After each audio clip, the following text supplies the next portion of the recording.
You're about to hear words from me you've never heard before. I was dead wrong. I was dead wrong about this election. I was dead wrong that Donald Trump would not win in the primaries. I was dead wrong that Donald Trump would not beat Hillary Clinton in the general election. I was wrong that the poll data was reliable. It was not. I was wrong the experts knew what the hell they were talking about with regard to ground game. They didn't. I was wrong that the movement of which Donald Trump bragged was just more Trumpian braggadocio rather than a real on-the-ground mass phenomenon. Now I pray fervently that Donald Trump proves me wrong again about him as a human being. I didn't vote for Trump yesterday. For all the reasons I expressed yesterday on this program, I do not think Donald Trump is a good man, let alone a great one. I'm deeply concerned he's not conservative. I'm deeply concerned he'll fail to fulfill his promises, that he'll focus on useless fights, that he will engage in counterproductive ones, that he'll sell out the people who voted for him. I'm concerned that Republicans, justifiably intoxicated by victory over the Wicked Witch of the West, Hillary Clinton, will grant a halo effect to Trump that will allow him to engage in anti-conservative policies that will damage the country and political foolishness that will damage the conservative movement with constituencies that conservatives are still going to have to recruit. But I have said for months that Trump could prove me wrong. I did say that. He certainly has every opportunity to do so now. He enters office with a majority of Republicans in the Senate. He enters office with a majority of Republicans in the House. He enters with an open Supreme Court seat, a vast majority of GOP state legislatures, a vast majority of GOP governors. Now is the time for the vast change that we were promised and that Donald Trump promised to deliver. This will require Donald Trump to change as a human. That doesn't mean he should lose his fighting nature at all. Obviously, he should keep fighting the media. It's the best thing that he did the entire campaign. I've praised that part of him for years and consistently throughout this election cycle. It doesn't mean he should stop channeling the outrage of Americans. But bad people don't become better people when they become powerful people. And Donald Trump was just handed the keys to the car, the leadership of the most powerful country in the history of humanity, and the most powerful office in the most powerful country in the history of humanity. Will Trump feel freed from the boundaries set on him by the strictures of a presidential race? Will he feel unshackled to be sort of the bad Trump that we saw during the primaries and during the general? Or will Trump actually change as a human and be elevated by his office? Will he grow into the person that we all want him to be? I sincerely hope, really I hope, that I'm wrong about him and that it is the latter. I plan to hold him accountable if it's the former. As I have for the entirety of this election cycle and consistently throughout my career, I will praise Trump when he deserves it. I will criticize him when he does not deserve it. For the sake of America, for the sake of conservatism, I hope I have nothing but praise for President-elect Donald Trump. I'm Ben Shapiro. This is The Ben Shapiro Show. Good Trump, bad Trump, which one will we get today? I think that's the big news from the election, by the way, is that lives on for another 4 years, gang. So if you like good Trump, bad Trump, that sucker lives on. And we still continue not to pay royalties to Brandon Snipes, the creator of that particular ditty. So that's very exciting stuff. A lot to get to today. Did something happen last night? I missed it. There's a basketball game, right? Somebody won, somebody lost. I don't know. People were saying something big was happening, and yeah. If I seem a little bit tired today, that's because we did an 8-hour broadcast yesterday. We did a live broadcast here at dailywire.com and on Facebook. Me and Andrew Klavan and Jeremy Boring and Bill Whittle stopped by for more time than he should have, and some others stopped by as well as Steven Crowder, Glenn Beck. It was a star-studded affair, but it was really great fun, and it was fun to watch the race shift over the course of the evening from Donald Trump is going to lose to Donald Trump is now going to defeat Hillary Clinton, and watching just the lifeblood drain out of the faces of the people who love Hillary Clinton, watching as the universe leached all meaning from their lives was really quite astounding. And in many ways, we'll get to all of that in a second. But first, if you were looking at the stock market today, and the stock market was down a lot today, and you're thinking, hey, maybe I should invest in precious metals. Well, you need to talk to my friends at Birch Gold. Birchgold.com/Ben is the place to do this. If you want to move some of your assets into precious metals, if you feel like the market is inflated, if you are concerned that now that President-elect Trump has been elected to the presidency, to the White House, if you're concerned that Barack Obama on his way out is going to have Janet Yellen raise the interest rates to give Trump a bad economy, and you want to invest some of your money in precious metals, talk to my friends over at birchgoldgroup.com/Ben to move some of your IRA or 401k into precious metals. Ask all your questions, get all your answers, and then work with the folks at Birch Gold Group, birchgold.com/Ben. Okay, so here is the deal. And there's so much to talk about surrounding this election. Who are sort of the winners and who are the losers, and what do conservatives do from here? Because, Donald Trump I have hopes that Donald Trump, with a conservative majority, is going to actually do some very conservative things. I do have hope for that. That's going to require Mitch McConnell to have a spine, and that is going to that's always a dicey proposition, especially when there are apparently 51 senators. So that means that he really has to hold his caucus in check. If you want Donald Trump to get things done, Mitch McConnell must hold kind of weak-kneed Republicans like Susan Collins from Maine, has to hold them in check for sure. And that's a very important thing. But I want to talk about first the biggest losers last night. So there are a lot of people, just to get this kind of elephant out of the room, who say that never Trump was the big loser last night. Not really, because I knew one of these two people was going to be elected, and I didn't want it to be Hillary, and I didn't want it to be Trump. So I lost this election a long time ago. And last night, if you watched the broadcast, I said I was feeling pretty ambivalent. I felt a little bit manic-depressive. Every time we talked about Hillary Clinton not being president, a smile crossed my face. The hilarity of Hillary Clinton spending her entire life using whatever was left of her soul in order to become president of the United States, only to lose to Donald Trump, a reality TV star. After spending her entire life standing next to a guy who sexually abuses women, after using every element of government to corrupt effect, after perverting justice, after escaping justice, after running 1,000 times for the presidency, to win the popular vote but lose heavily in the electoral vote, again, to Donald Trump, a person that she and her husband told to run. It's like, that's wonderful. Every time I thought of that, I just thought somewhere Hillary Clinton is just tying Huma Abedin into a bed and beating her with a cane, but not in the usual way. So that's the imagery there is pretty phenomenal and pretty hilarious. And then I thought President Trump, and I thought, yeah, so that happened. That's a thing. You know my views of Trump. I have not been shy about my views of Trump in the past. As I said in the opener here, Donald Trump has to change as a man in order for him to earn my support as president of the United States. He didn't earn my vote because the evidence that I saw did not suggest he was a man worthy of my vote. Now he has the opportunity to earn my support by doing all the things that he promised that he would do and avoiding all the things that he promised he would do also, and actually being a good president. So we'll see how that turns out. Also, I'd like to see him ascend to the character that is necessary for a Republican president of the United States. I still care about character in a Republican president, and I'd like to see Donald Trump become that. I'd like to see Donald Trump change as a human being.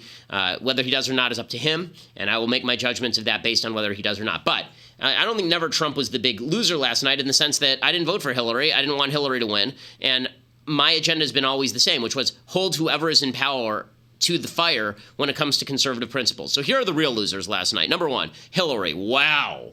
Okay, so the big untold story of this election.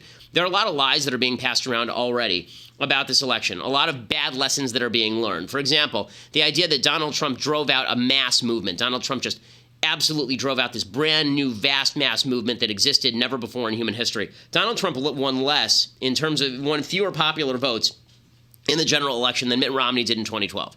Mitt Romney won about 61 million votes. Donald Trump won somewhere between 59 and 60 million popular votes. And he actually underpolled, in terms of absolute votes, he underpolled Mitt Romney even in states like Wisconsin. So Romney won something like 1.4 million votes in Wisconsin in 2012, and Trump won 1.3 million.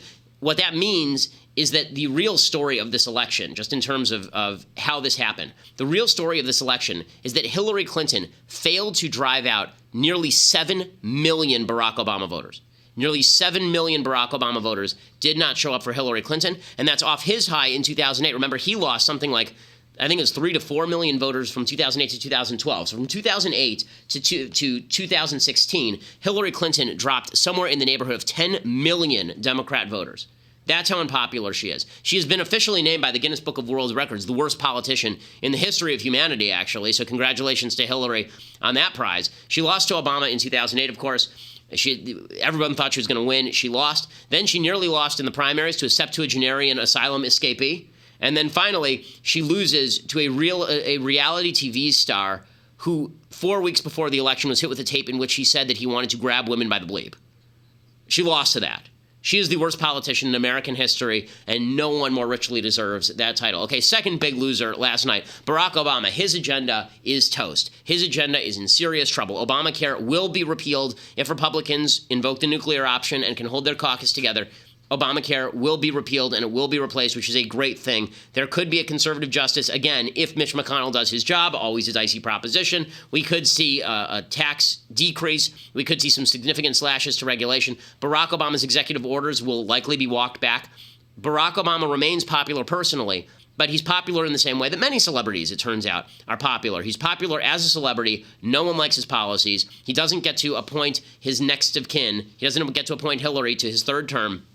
His agenda is essentially tossed out on its ass. And more than that, Barack Obama continued to make the case throughout his presidency that America was a deeply racist, terrible place filled by white people who were terribly, deeply racist and awful, and America was a negative force in the world. The best thing about the Trump campaign and the Trump movement, the thing that I think is actually worthwhile, is that people were standing up and proudly saying, Bill Little did say this yesterday, and I think he's right, what was on the hat? That making America great again was something that was worthwhile, that America is great. The people here are not racist. We are not bad people. We don't deserve the ire of elites like Barack Obama scorning us, looking down on us, and pretending that they are on a higher plane while they call us racist and then pander to a racial base. It totally backfired on Obama. It totally backfired on Hillary. And Obama's legacy is now on the table. The only legacy he's going to have after the first 100 days of a Trump administration, if Trump does his job, the only legacy Barack Obama will have is that he preceded Donald Trump and that Barack Obama was unable to win a third term, which means his real only legacy will be that he was the first black president, which, of course, is the only reason the media loved him in the first place. Okay, then the biggest losers in all of this, bigger than Hillary, bigger than Obama, the biggest losers in all of this, obviously the media. Obviously, the media. The media just gets schlonged in this election cycle. And I will say this. People say that it was Trump that ruined the media. I don't think that's right. I think the media ruined the media. I think the media ruined the media in 2012 when they took a fundamentally decent man, Mitt Romney, and called him a racist, sexist, bigot, homophobe. And then in 2016, they said the same things about Trump, and it just didn't wash. People said, you called Mitt Romney that, and we don't believe you. We think that that was a lie. You have no credibility whatsoever. Bill Maher said this. We played it on tape the other day. And the media had no credibility. All of their talk about racist, sexist, bigotry, homophobia, all of it just fell apart. It fell apart in their faces. They'd called wolf too many times. Nobody believes anything they have to say. There was a poll yesterday, an exit poll, showed 76% of the people who voted thought the media were more interested in making money than they were in telling the truth. When that's the case, the media have lost all power in our elections, and that is a grand and glorious thing. And I do have to thank Donald Trump for consistently ripping on the media. Now, sometimes he was ripping on them even when they were telling the truth. But the fact that people don't trust the media overall is a good thing considering the leftist bias inherent in the media, and that was so obviously on display. Final big losers of the night, Senate Democrats. Senate Democrats have serious troubles now. So the idea here was that Senate Democrats were going to gain a majority and they'd be able to stymie a President Trump. They don't. The only seats that Republicans end up losing are Mark Kirk in Illinois and maybe Kelly Ayotte in New Hampshire. That one is still a little bit too close to call. They end up retaining their Senate majority. That's horrible news for the Democrats, because in 2018, there are five, count them, five vulnerable Democrat seats in the Senate. If Republicans win anywhere near that number, they suddenly have a dominant majority in the Senate. And Chuck Schumer doesn't have a lot of power. Now, I will say Chuck Schumer is a very smart political operator. Chuck Schumer is going to create a consolidated force against the Republican majority. Republican majorities have a nasty habit of splintering because they're always gangs of eight and people who want to run for president, who want to stake out their own ground. But if McConnell can hold fast, if McConnell can hold fast, then you're looking at just a devastating night for Senate Democrats. So here's the deal. Donald Trump has no excuse not to deliver on all the promises that he's made. None. All the promises are on the table. He should be delivering on all the promises. I want to see Obamacare repealed. I want to see the conservative justice. Prove me wrong. Prove me wrong. I said during the primaries and during the general, I did not trust Donald Trump to do these things, and I want to see him prove me wrong, and I will be the happiest man on earth. I will really be happy. When I say I want to see him prove me wrong, I don't mean that facetiously. I would love nothing better than for Donald Trump to turn out to shock me and shock the world again and end up being the second coming of Ronald Reagan, being a wonderful conservative president and making the country better for everybody. I think that would be a wonderful, wonderful thing for the country, wonderful for the Republican Party. I do think that we're going to have to, take a little bit of care in the lessons that we learned from this election cycle, because we have a habit of jumping to the wrong lessons in various election cycles. In this one, it's a single data point, right? And we're going to learn a lot from that single data point. Already some of the bad lessons that I'm hearing are things like polls are stupid. No, the polls in Wisconsin were off. The polls in Michigan were off. The polls in Pennsylvania were off. The polls were right on in Ohio. They were right on in Florida. They were right on in North Carolina. They were right on in New Hampshire. They were right on. They were right on in most of the country. They were off in a lot of these places because they assumed that Hillary would not have the massive voter drop-off that she had. The electorate in this election cycle was D+4. For a 4-year election cycle, for a presidential election cycle, that is unheard of. Normally, it's a D+8. Normally, it's a real, but the national polling was right on the money. The polling average had it at about 3% split. With a 3% margin of error, Hillary ends up winning the popular vote by somewhere around 1%. So what that means is that all of this talk about suddenly Bill Mitchell is a poll expert because he called that Trump was going to win. No, sometimes the broken clock is right. And Bill Mitchell is certainly a broken clock. He was right. That does not mean that all polls should be thrown out. It sort of reminds me of in baseball. In baseball, for baseball fans, there's something called sabermetrics, and that's the idea that you study statistics when you pick the players on your team. But when you get to the playoffs, sometimes there are teams that win that are not sabermetrically built. They're not mathematically built. And the idea is that the sample size is just too small for us to tell. Presidential elections only happen once every 4 years. So the idea that stats don't matter because we had a black swan election, that seems like the wrong lesson to learn and a dangerous lesson to learn. The lesson that you don't need a ground game is a stupid lesson, especially because, number one, the RNC clearly did have a ground game, and number two, because you're going to need a ground game when you have a candidate who doesn't have 100% name recognition and billions of dollars in free media coverage. Other things that people are learning from this, you can focus solely and completely on the white vote. That's a mistake. Trump has an absolutely wonderful opportunity now to reach out to new constituencies. He's the president. That means he can reach out in a really significant way. He should continue to reach out to black communities. He won 8% of the black vote, which was more than Mitt Romney's 5% of the black vote. He won 29% of the Hispanic vote, which was more than Mitt Romney's share of the Hispanic vote, which is absolutely shocking and demonstrates the wild unpopularity of Hillary Clinton. He has to reach out to those constituencies. He has to reach out to young people. Young people voted heavily for Hillary Clinton. The reason I say this is because not to take away from Trump's victory, but to note that this is not going to be the last election ever, and demographics are continuing to shift away from older white voters, even if older white voters represented the outsized share of Trump voters that drove him over the top on all of this. So those are my basic thoughts on the election cycle, but I want to go through some of the details before we get to all of that.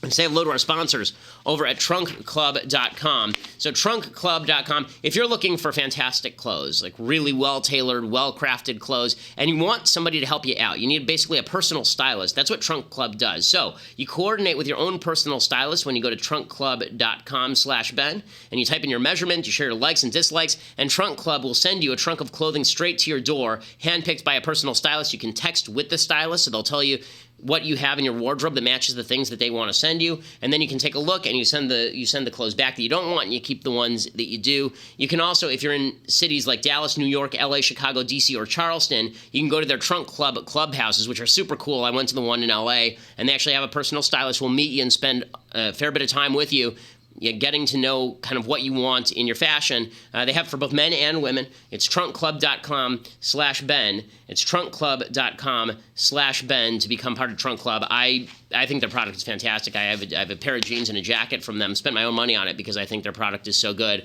and because they do a wonderful job of tailoring. They'll even tailor, by the way, your clothes. If you bring your clothes to them for like a $15 fee, they'll tailor it for you as well. So that's trunkclub.com/Ben. Alrighty, so Donald Trump wins last night in what is easily the biggest election shocker in the history of the nation. It is by far the biggest election shocker in the history of the nation. This would make the 5th time in American presidential history somebody loses the popular vote but wins the Electoral College. It happened in 1824, it happened in 1876, it happened in 1888, and it happened in 2000 with George W. Bush, and then it happened again last night. It is interesting, not a lot of discussion about the popular vote versus the Electoral College because Hillary was so widely expected to win and underperformed. Trump got up and he gave a victory speech, and I think that there are a few things that we're going to analyze as we continue on the show in just a minute. We're going to analyze some of the lessons from this, whether the lessons are right or wrong, as I say. What kind of president is Trump actually going to be? We're going to try and read some tea leaves on that because we're going to have to see which support base he decides to cater to.